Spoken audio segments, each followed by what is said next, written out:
All right, a little bit extra math because why not? Also, I apologize. I not forgot, but I wanted to make sure to include two examples, only two more, don't worry, that are a little bit beefier. They have a little bit more to them.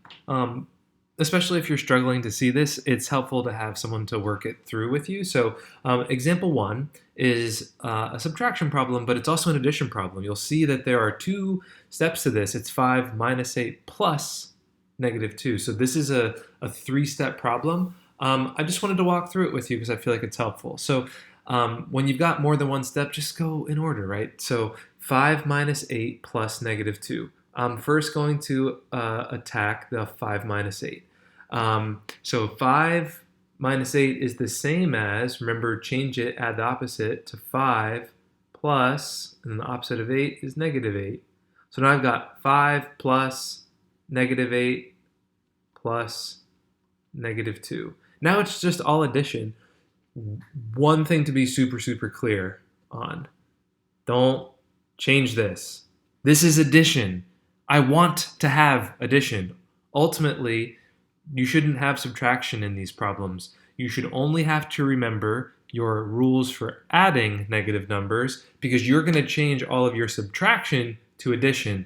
Don't go changing things that don't need to be changed. It's tempting to do that, but that second step, plus -2, it's already addition. So don't touch that. We're only changing things that are subtraction, and all subtraction gets changed to addition by following that rule, add the opposite.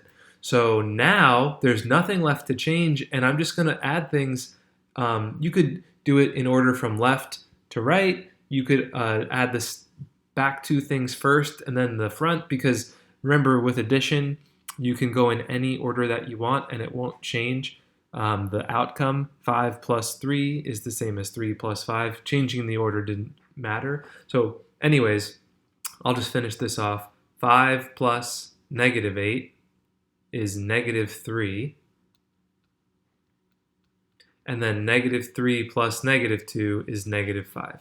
So that's one example I wanted to show you. The second one was, I feel like it would be helpful for you to see one problem that involves negative fractions being subtracted together. It's the same thing, same with decimals. It's all the same, but just a helpful reminder of what adding and subtracting fractions looks like. So let's do 4/7 minus -3/14.